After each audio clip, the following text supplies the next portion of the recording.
Kucing. Apa itu kucing? Apakah ini kucing? Apakah ini kucing? Atau apakah ini yang seekor kucing? Mengger. Lo semua mengger. Oke pak. Saya punya pertanyaan penting. Jadi pak, menurut bapak nih ya, saya lupa deh mau nanya apa. Oh, kalau yang ini kucing, apakah yang ini anjing? Gimana lagi ya intronya?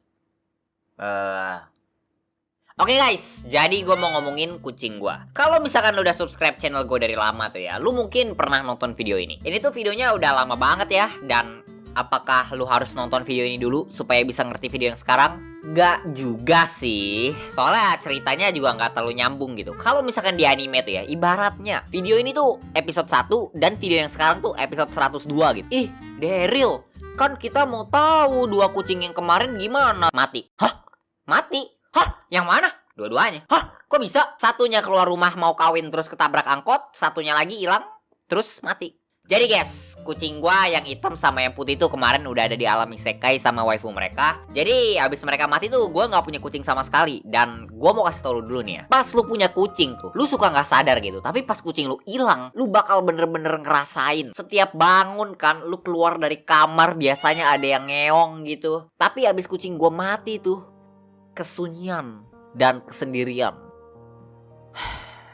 Gua jalan ke kamar mandi, tapi di ruang tamu di atas lemari, gua ngeliat masih ada sebungkus Whiskas yang belum habis dimakan. Gua langsung keinget putih sama hitam udah nggak ada. Pengen gua buang Whiskasnya, tapi sayang duit. Pengen gua makan, tapi dulu udah pernah coba, rasanya nggak enak.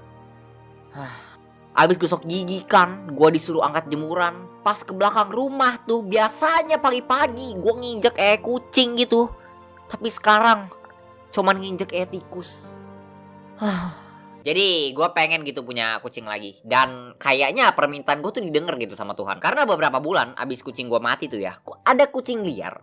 Nggak liar juga sih, kucing tukang nasi goreng deket rumah gua. Mampir gitu kucingnya ke rumah gua. Dan kucingnya tuh waktu itu lagi hamil. Awalnya pas gue deketin tuh, kucingnya langsung kabur atau enggak langsung nyakar tangan gua gitu. Tapi lama-lama kan gua coba gitu pancing pakai Whiskas bekas gua yang belum habis tadi. Tiap siang atau enggak sore gitu kan gua kasih makan. Dan makin lama dia jadi makin berani gitu sama gua. 2 mingguan habis gua kasih makan tuh ya, biasanya kan dia nungguin gua ngasih makan gitu di belakang rumah. Tapi lama-lama gua bangun tidur kan, terus kucingnya ada gitu. Bukan di belakang rumah gua, tapi di ruang tamu gua. Gua jujur aja nggak tahu ya dia masuk dari mana. Tapi kucing gua yang lama putih sama hitam tuh juga bisa keluar masuk rumah gua selain dari pintu gitu. Jadi kayaknya ada lobang gitu di atap gua, terus dia bisa masuk. Dan ya udah deh gua kasih makan di dalam rumah gua. Kucingnya tuh bener-bener jadi kayak kucing gua. Dia makan, berak, tidur di rumah gua gitu. Dan tukang nasi gorengnya tuh sampai panik gitu. Dia nyariin kucingnya kemana-mana. Dan gua sama emak gua harus ngejelasin ke dia kucingnya kemana. Dia be aja sih. Dia nggak marah, dia malah seneng gitu kan gua kasih makan kucing dia. Dia cuman pengen tahu aja kucingnya kemana gitu. Dan lagian juga ini kan gua nggak maling kucing dia kan. Gua kan cuma nawarin makanan doang. Terus dia aja yang datang sendiri ke rumah gua. Ya yang salah kucingnya lah. Gua mah nggak maling. Ibaratnya tuh ya, itu tuh kayak kalau misalkan lu nawarin permen dari belakang truk ke anak-anak kecil. Kan lu cuma nawarin permen doang, mereka aja yang ngambil. Terus dateng nyekap mulut, terus masuk ke karung sendiri. Gua mah mana tahu.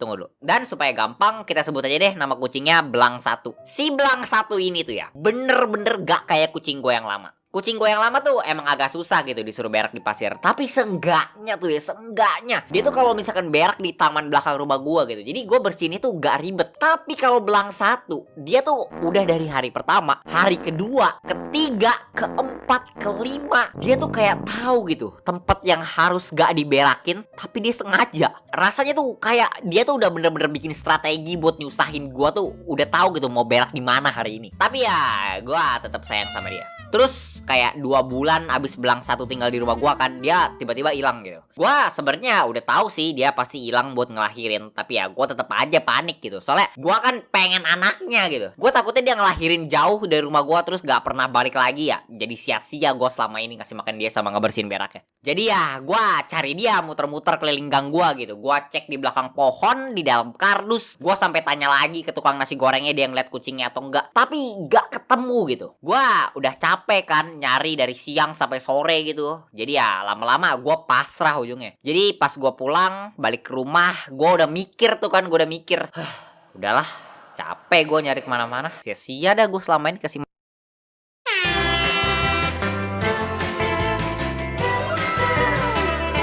Rupanya kucing ini tuh beranak di kardus dalam gudang toko sembako bapak gua. Dan ya udahlah ya udah. Anaknya ada 3, yang satu warna oranye, yang satu warna putih, dan terus satunya lagi warna hitam. Yang paling favorit gua tuh yang warna putih, soalnya coraknya bagus gitu. Awalnya tuh ya gue pengen pindahin kucingnya, soalnya tempatnya di gudang, jadi agak susah aja gitu ngeliatnya. Tapi orang tua gue bilang kalau misalnya anak kucing tuh dipindahin nanti emaknya jadi marah gitu. Jadi ya gua nggak pindahin. Gue cuman kayak taruh selimut doang di bawah kardusnya supaya dia lebih enak gitu tidurnya. Dan habis kucing gue yang ini lahiran, ada kucing baru gitu yang datang ke belakang rumah gue. Gue nggak tahu kucing itu bisa ngomong satu sama lain atau enggak.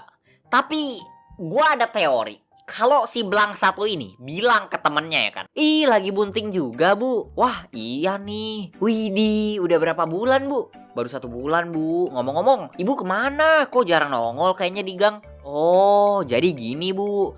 Waktu itu aku kan lagi jalan-jalan ke dekat sini. Terus ada bocah tengil gak jelas datengin aku bu. Awalnya aku cakar, tangannya berdarah. Dia langsung kabur dia. Tapi lama-lama aku dikasih makanan gratis sama dia. Enak loh sekarang hidup aku. Tinggal diem aja dikasih banyak makanan. Wah bisa begitu ya bu. Goblok banget ya bocahnya ya. Iya bisa bu. Nanti ibu coba aja deh. Datang aja ke sini nanti juga dapat makanan gratis loh.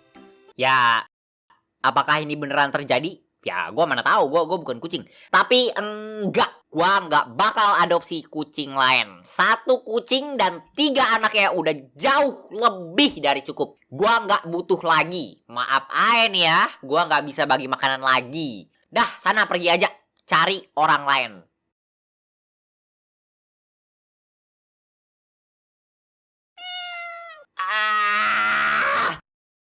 Lapar loh, ambil semua, ambil.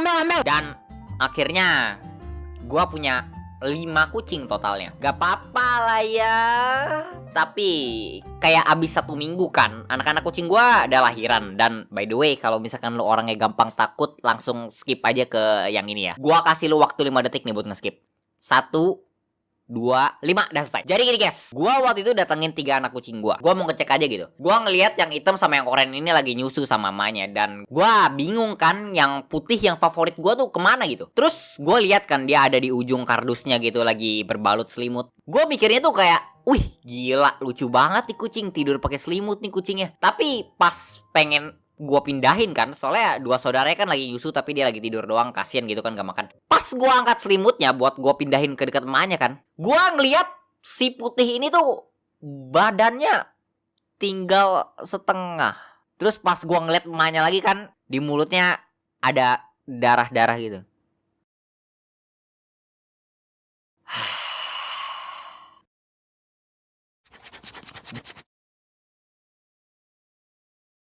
Gua nggak tahu kenapa belang satu makan anaknya. Kayaknya gue udah sering banget gitu kasih makan.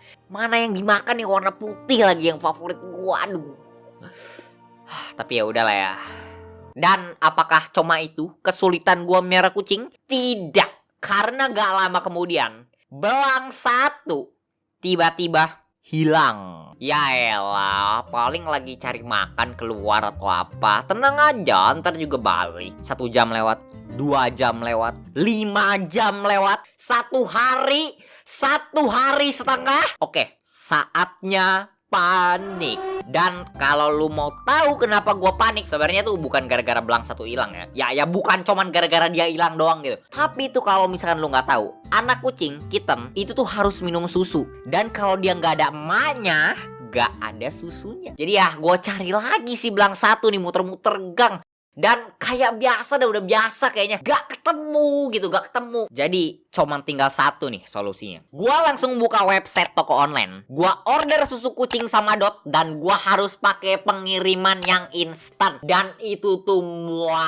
mahal banget. Dan karena ongkirnya mahal, dan ya gua gak mau rugi gitu, gua belinya lumayan banyak, 300 ribuan lebih gitu. Abis duit gua semua buat beli susu sama Dot doang. Beberapa jam kemudian susu sama Dotnya dateng. Ya kan cepet soalnya pengantaran instan. Dan abis gua ambil barangnya, terus gua seduhkan susunya sesuai instruksi di kardusnya gitu. Gua coba kasih susunya ke anak kucing gua, dan gua baru sadar gitu kalau kucing itu susah banget buat diajarin pakai dot. Kalau misalkan bayi kan ya, lu bisa pakai cara yang, wih ada pesawat, nyeng, ayo buka dong mulutnya, nyeng, nyeng, buka nggak?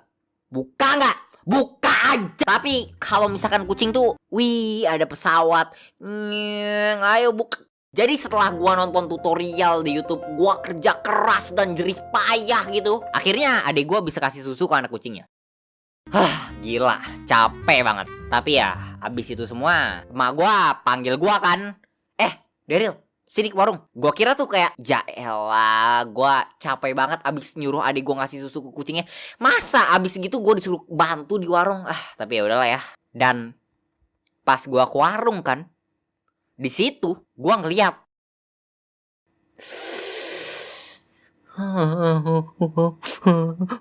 dan sebenernya gue masih banyak banget cerita ya guys. Mungkin ntar gue bikin part 3 guys. Soalnya ini aja sebenarnya ceritanya udah ketinggalan banget guys. Udah banyak banget cerita kucing gue. Nanti gue lanjutin lagi. Oke, sebelum videonya beres, kita Q&A dulu aja lah ya. Probel Nation nanya, pernah animasi pakai HP? Animasi pakai HP gue nggak pernah coba sih. Cuman gue tahu ada beberapa animator dari Indonesia yang pakai HP gitu ya buat bikin animasinya, kayak si Zahra OCS kalau nggak salah. Tapi ya gue sendiri sih pakai komputer. Kalau punya stand mau namain apa, terus kekuatannya apa? Kalau stand bikin sendiri sih kayaknya gue nggak tahu. Mungkin kalau gue jelasin bakal lama gitu. Tapi kalau misalkan stand dari Jojo yang gue pengen, ya gue ambil yang The World aja lah ya. Jadi pas gue udah mau delay, gue tinggal berhentiin waktu terus gue bisa lanjut kerja. Jadi gue nggak bakal pernah delay. Gila, gue pinter banget. Pernah gak delay gak? Pernah. Gue lupa video yang mana, tapi gue pernah gak delay. Gue cuma lupa video yang mana. Pokoknya gue pernah aja gak delay. Gue pernah. Terus pertanyaan berikutnya dari Muhammad Gani. Dari semua video Bang Daryl, mana yang paling ribet pas proses buatnya? Kayaknya setiap video baru yang gue buat tuh lebih ribet dari video sebelumnya gitu. Gue gak tahu, tapi gue sih ngerasanya kayak gitu ya. Jadi ya jawabannya ya video yang sekarang yang lagi lu tonton gitu. Teman-teman abang udah ada yang tahu kalau abang itu YouTuber atau belum? Kalau misalkan temen emang udah banyak yang tahu ya. Yang nggak tahu tuh saudara gue sama temen kuliah gue. Temen kuliah gue ada sih yang beberapa yang tahu. Mereka nemu channel gue terus ngasih tahu gue gitu. Cuman ya kebanyakan nggak tahu. Kenapa abang milih jadi YouTuber animasi, gak gamer atau yang lain? Aduh, ini jawabannya agak panjang. Ini susah dijawabnya kalau di sini. Cuman gue kasih inti aja deh. Main game buat senang-senang sama main game buat kerja itu bener-bener gak sama. Gue punya beberapa temen yang pro player e-sport gitu ya, dan mereka selalu bilang ke gue kalau misalkan kerja main game itu capek dan bener-bener gak sama kayak main game biasa. Soalnya lu kayak bener-bener ngerasa gitu kalau misalkan seandainya YouTuber gaming, lu mesti ngedit, lu mesti main search engine optimization di YouTube, terus lu juga mesti interaksi sama penonton. Jadi meskipun lu YouTuber gaming, tapi kerjaan lu tuh kebanyakan malah bukan main game gitu. Kebanyakan kerjaan lu tuh ngedit, habis itu nyari game yang lagi tren apa, segala macem. Jadi ya alasan gua nggak jadi YouTuber gaming ya begitu. Gue bikin channel animasi juga karena gue terinspirasi sama channel-channel animasi di luar.